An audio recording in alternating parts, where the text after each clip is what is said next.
Hello again, everyone. So today I'm going to be doing something a little bit different, kind of mixing my love for fountain pens with my love for mixed media. So this is my fountain pen test book. This is in a Galen A5 leather folio. I will put a link down below to the video where I go through this setup.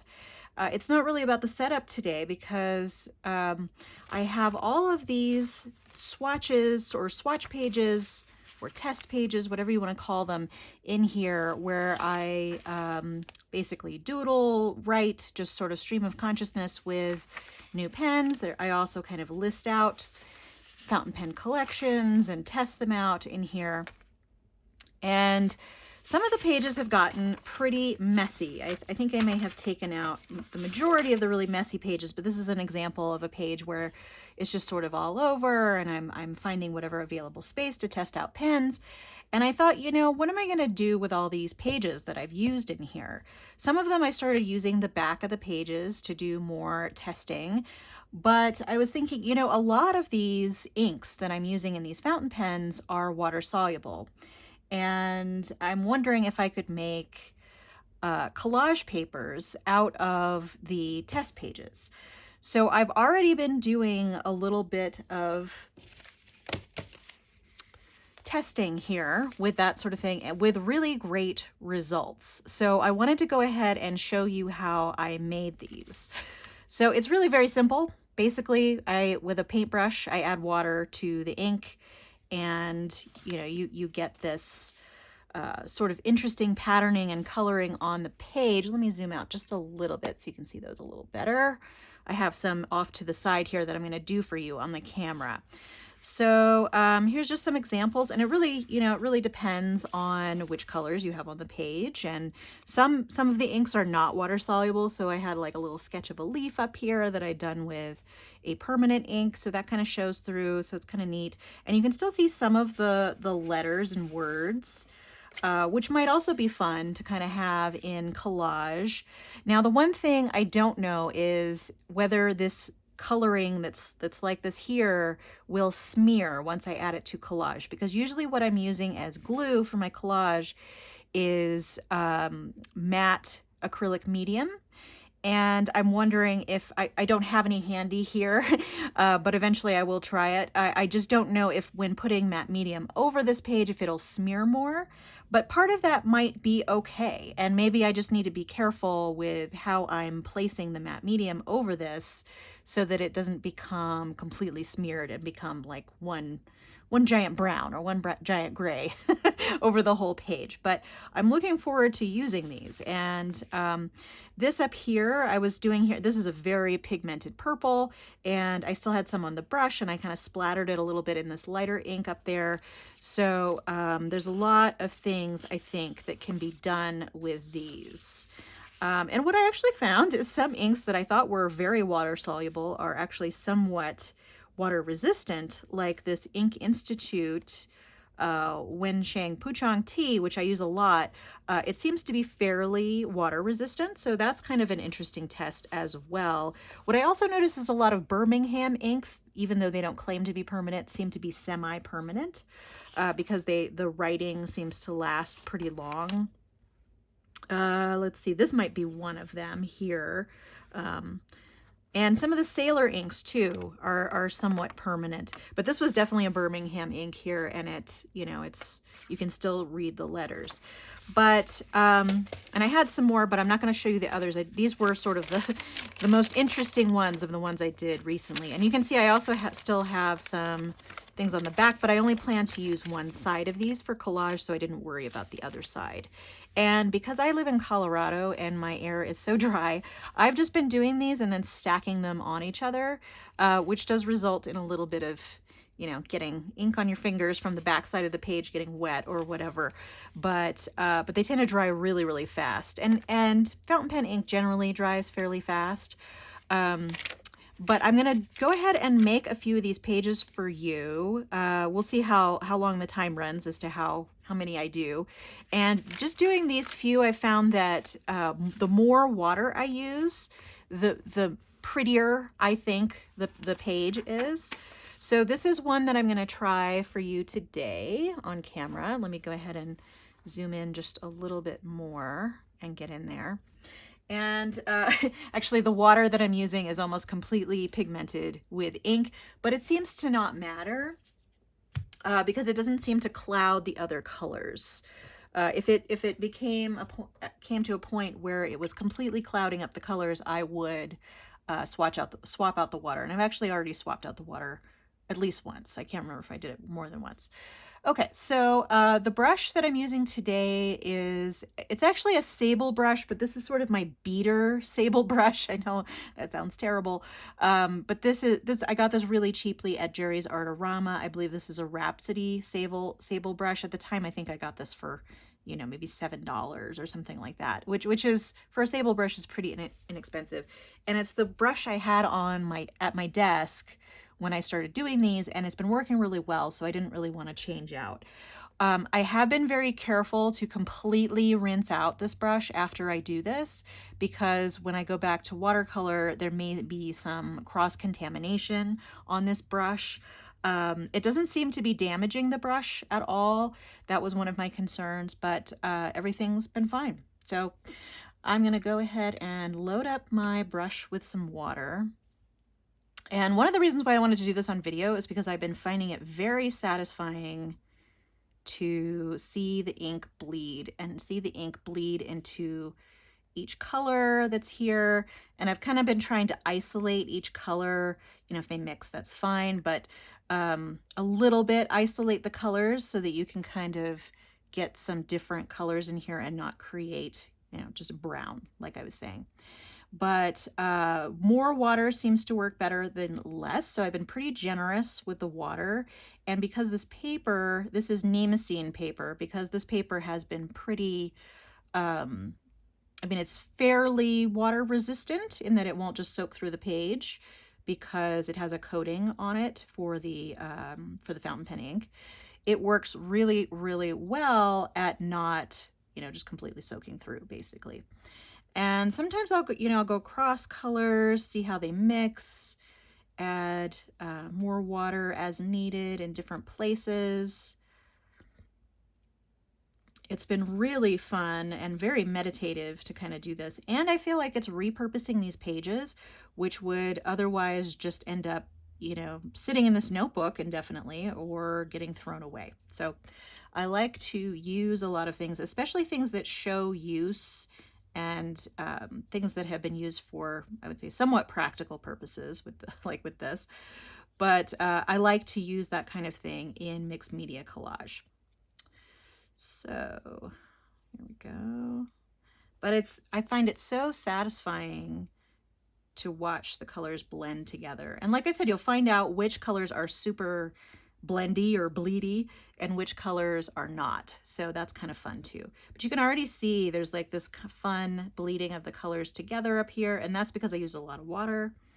And it looks like this particular ink down here, I don't know which one this was, but it seems to be fairly permanent because it doesn't seem to be bleeding too much. And sometimes if you leave it for a little while, it will work on the ink and loosen it up, and it'll be a little bit more flowy. So, okay, I'm gonna leave that as is, and then I'm gonna move on to another one. But one of the things I sometimes will do, but see, it's got all kinds of really neat swirls going on up here. So I will sometimes, if I have a lot of water on the page, I'll let it drip down. And I've just been doing it on top of the cover here so that if any water does leak through, it's on this plastic cover of this Nemacine notebook. And one thing, so I have been using this Nemacine notebook for a little while, and for the most part, it's worked pretty well with most fountain pens I've tried. And I'll bring this out again at the end to see what it looks like after it's dried a little bit. I've been using it for a while, and I found that some pens tend to get a little sticky on the page, and by sticky I mean there's a little bit of drag when I am writing on the page, and I think that's because of the heavy coating that this has on it. But see, look, it's just so satisfying to see the ink dissolve and mix down And all of these colors have been generally really beautiful. I mean, even sort of the colors that you wouldn't think would be very interesting tend to be kind of interesting when they get activated with water, I think. But then, you know, this is kind of like, you know, seeing watercolor spread out in water, which I also really, really enjoy. It's part of the reason why I like painting with watercolor, is because I find it very satisfying to watch the watercolor spread in water. So this is sort of the same concept. And because this has writing all over the place, we're probably going to get some more color mixes on this one. But you can see, I mean, most of the writing is pretty well obscured at this point. And, you know, I mean, I try to be kind of intentional with like words and stuff that are in my collage. But, I mean, this is stuff like hello or lovely, because those are words that I like to write a lot when I'm testing pens. You know, I think it might be kind of fun to have them pop up every so often in the collage. So again, I think I'm going to try and add even more water here so that we can get some good bleed. And this has a lot of similar colors, so we're going to get, you know, various shades of blue and green on here. But there's some pink there and some purple. But I just find this so fun. And I've never really sketched and done water-soluble sketches with water-soluble ink in fountain pens. I'm usually using permanent ink when I'm sketching with them. But it might be fun to do that just based on this experience, because I'm just gonna add a little bit more water to get some more flow here. But see, I mean, that's kind of fun and atmospheric and looks kind of nice. I think I'll do maybe one or two more and then I'll show you those again. Let's see, let's do this one because it has a big splotch here. Actually, I only have 3 pieces of paper. I'll try and do them all. And, you know, if you think it's going too long, you can always fast forward. It's the joys of getting free content from YouTube. You know, if you like it, great. If not, you can totally just not watch it or fast forward. But yeah, so this is another Birmingham ink, which you can see seems to be a little bit more permanent than some of the other inks. I just find that interesting because they don't advertise them as permanent inks. And these have probably all been on these pages for a while as well. And I think the longer some inks sit, the more permanent they get. But I just really like this kind of meditative thing where you can just not think about it and you're just putting a ton of water on the page and just watching it do its thing. I find that nice.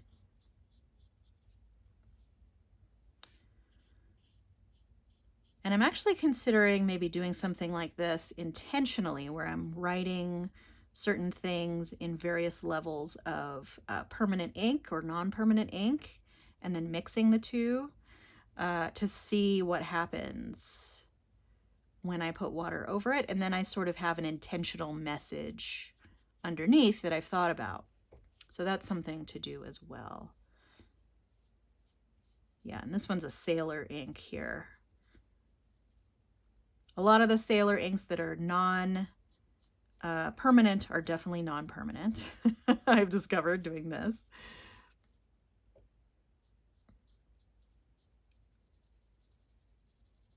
But in this whole area, it might end up bleeding more because of, and so I've got some purple on here, so I'll just like put some little sprinkles of that purple color in the rest to make it a little more interesting. Okay, so let's go on to the next one. Do a little bit of dripping there with that one. Okay, and these go pretty fast, as you can see. I mean, really all you need to do, oh, and see, there was a big drop of water, so that just got kind of randomly put on there.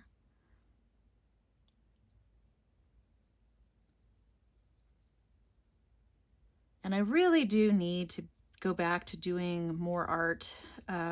Life has been kind of hectic lately, and I haven't had as much time as I would like to do watercolor and mixed media. I still have not finished the Jane Blundell class that I am enrolled in, travel sketching.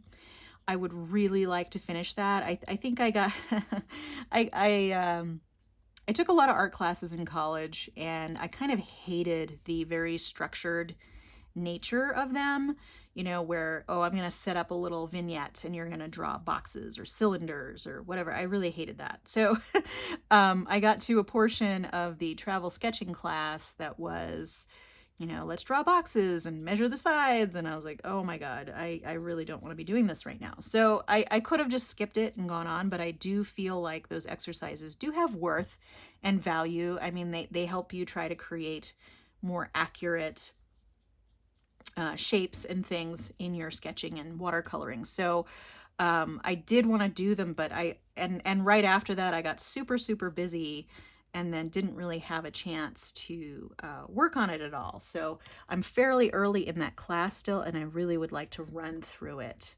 and try and get more done there.